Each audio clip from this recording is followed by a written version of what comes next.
You are most welcome to my YouTube channel India that is Bharat. I am Zishan Afzal with you. आप सबों का मेरे YouTube channel पर बहुत बहुत स्वागत है। मैं ज़ीशान अफजल आपके साथ। In order to curb the problem, we have to diagnose the problem. समस्या का समाधान तब निकलेगा जब समस्या के कारणों का पता चलेगा। और एक बहुत बड़ी समस्या, विकराल समस्या जो देश के सामने आज है, वो रोड एक्सीडेंट में होती हुई मौत है। सड़क हादसे में बेहिसाब मौतें हो रही हैं और टाइम्स ऑफ इंडिया के एक रिकॉर्ड के हिसाब से मैं आपको बता दूं कि 2022 के अंदर सिर्फ 1,68,000 से भी ज़्यादा मौतें हुई हैं। अगर इनको आप दिनों में कन्वर्ट करेंगे तो 462 मौतें डेली, और अगर मिनट में इसको समझेंगे तो हर 3 मिनट पर एक मौत। और एक बड़ा चिंता का विषय है। अगर देखा जाए तो यूरोपीय देशों के अंदर जो युद्ध होता है, उस युद्ध में भी इतनी मौतें नहीं होती हैं जिस कदर मौतें भारत में हमारे यहाँ सड़क हादसों में हो रही हैं। सड़क हादसों में होती हुई मौत एक चिंता का विषय है और बहुत ही परेशानी की बात है कि दुनिया के बहुत सारे ऐसे मुल्क हैं जहाँ पे छोटे छोटे ऐसे शहर होते हैं जिनकी उतनी आबादी भी नहीं होती है जितनी मौत यहाँ सड़क हादसों में हो जा रही है।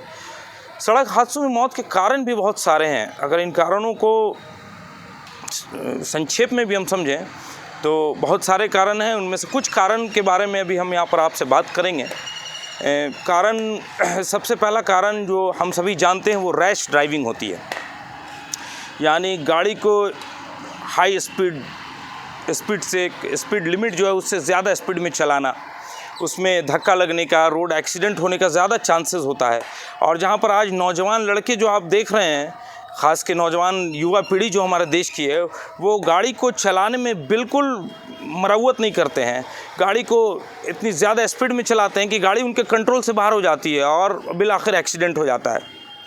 जिग जैग का आज स्टाइल नया चला हुआ है। आप देखिएगा, लड़के जिग जैग में गाड़ी को चलाते हैं, इधर से कट कर रहे हैं, इधर से कट कर रहे हैं। ये भी बहुत ख़तरनाक है। कार वगैरह ज़्यादा स्पीड में चलती है, ये कारण है। जो ओवर स्पीडिंग है, ये एक्सीडेंट का एक बड़ा कारण है। दूसरा कारण शराब पी के गाड़ी चलाना। शराब पी के भी लोग गाड़ी चला रहे हैं, और जबकि भारत के कानून के हिसाब से, इंडियन कॉन्स्टिट्यूशन के हिसाब से बिल्कुल ये मना है, रिस्ट्रिक्टेड है कि शराब पी के आप गाड़ी नहीं चला सकते। क्योंकि शराब पी के गाड़ी चलाने में आपकी गाड़ी को डैमेज होगा, आपको नुकसान होगा, आपके साथ साथ जिसको आप सामने वाले को मार रहे हैं उसको भी नुकसान होगा, उसकी भी जान जा सकती है। शराब पी के गाड़ी चलाना भी एक अहम कारण है। उसके बाद मोबाइल से बात करना। आप गाड़ी चला रहे हैं और मोबाइल से बात कर रहे हैं, डिस्ट्रैक्शन हो रहा है, आपका ध्यान बढ़ रहा है। गाड़ी के अंदर फैमिली बैठी है या और कुछ लोग बैठे हैं, वो ज़ोर ज़ोर से बातें कर रहे हैं, मोबाइल पे मूवी देख रहे हैं, तो उससे भी डिस्ट्रैक्शन होता है, उससे भी एक्सीडेंट होने के चांसेस रहते हैं। सेफ्टी मेजर्स जो हमारा है, सेफ्टी मेजर्स क्या है कि हम सीट बेल्ट अक्सर लगाना बहुत से ड्राइवर भूल जाते हैं। अब ट्रैफिक पुलिस आपको फ़ाइन मारती है तो आपको बुरा लगता है, अरे इतना फ़ाइन मार दिया हमको, हम कैसे इतना फ़ाइन देंगे, ये कोई बात है। और साइड से उसको 500-700 रुपये पकड़ाने की कोशिश करते हैं। तो ये आपकी सेफ्टी, आपकी सुरक्षा के लिए ही होता है जो सेफ्टी, ये ट्रैफिक पुलिस आपको फ़ाइन मारती है। उसके बाद अक्सर बाइक्स, जो स्कूटी और बाइक्स जो लोग चलाते हैं, वो हेलमेट नहीं पहनते। हेलमेट नहीं पहनना भी ख़तरनाक। मान लीजिए कहीं एक्सीडेंट हुआ, आप अच्छा से ही चला रहे हैं, संयम के साथ चला रहे हैं, उसके बावजूद भी कहीं एक्सीडेंट दूसरे की वजह से आपका होता है, आप गिरते हैं तो सर पर डायरेक्ट चोट आने की वजह से सीरियस इंजरीज हो सकती है, इवन की मौत भी हो सकती है। तो हेलमेट लगा के आदमी अपने आप को सुरक्षित कर सकता है। हेलमेट विदाउट हेलमेट मतलब आदमी जहन्नम में जा सकता है बिना हेलमेट, यानी मर सकता है। कहने का मतलब ये है कि अगर हेलमेट नहीं लगाया, सर में ज़्यादा इंजरी हो गई तो डेथ हो सकती है। ये कारण है। और 1-2 कारण और है जो मैं यहाँ पर आपको बताना चाहूँगा कि अक्सर आप देखिएगा, ख़ास के छोटे छोटे शहरों में, बिहार, झारखंड, उड़ीसा और बंगाल के छोटे छोटे शहरों में, महानगरों में तो ये अलाउ नहीं है तो वहाँ पे नहीं होता है। छोटे छोटे शहरों में गाड़ियों पे ओवरलोड होता है। अभी हाल ही में मैंने देखा, कहीं से गुज़र रहा था कि एक गाड़ी है, मारुति वैन टाइप की छोटी सी गाड़ी है, कैब जिसको बोलते हैं, उस पर नीचे तो आदमी भरे ही हुए, ऊपर भी लदे हुए आदमी, और गाड़ी बिल्कुल पीछे से दब गई है और आगे से चक्का थोड़ा उठा हुआ है। मैंने ड्राइवर को बोला, भाई ऐसे क्यों कर रहे हैं आप, ये तो ख़तरनाक एक्सीडेंट हो सकता है। प्लस क्या है, ज़ेब्रा क्रॉसिंग वगैरह शहर के अंदर जो बना रहता है तो लोग उसका जो पालन नहीं करते हैं, जो ट्रैफिक नियम है, वो रोड से ही बीच से क्रॉस कर रहे हैं, अब देख नहीं रहे हैं, आके गाड़ी वाले ने मार दिया, डेथ हो गई। उसके बाद रेड लाइट जो होता है, सिग्नल पे red light, green light, yellow light, इसके अलग अलग, ये जो तीनों लाइट है ये ऐसे ही नहीं दिया हुआ है, इसको देने का एक पर्पस है। रेड लाइट है मतलब आपको गाड़ी को बिल्कुल भी नहीं बढ़ाना, रोक देना। और बहुत से लोग रेड लाइट को भी क्रॉस कर जाते हैं। उसमें क्या होता है कि आप रेड लाइट क्रॉस कर रहे हैं, जल्दीबाजी में क्रॉस कर रहे हैं, जल्दी जाने के चक्कर में आपको घर और ऑफिस पहुंचना, आप पहुंच जाते हैं ऊपर या अस्पताल पहुंच जाते हैं।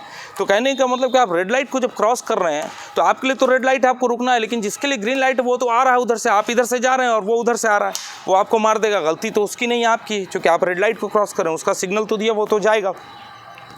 तो ये सब मोटी मोटी अहम बातें हैं जिनको ध्यान में रखने का है, और ज़रूरी है कि हम दुर्घटनाओं को रोक सकते हैं, जो दुर्घटना घट रही उसको कम कर सकते हैं अगर जो सेफ्टी मेजर्स है और जो ट्रैफिक रूल्स है उसको फॉलो करके, मुल्क का जो कानून है उसके अंदर ट्रैफिक के बारे में जो नियम बनाए गए उसको फॉलो करके। हम उम्मीद करते हैं कि ये वीडियो आपके लिए बहुत ही लाभकारी होगा, यूज़फुल होगा।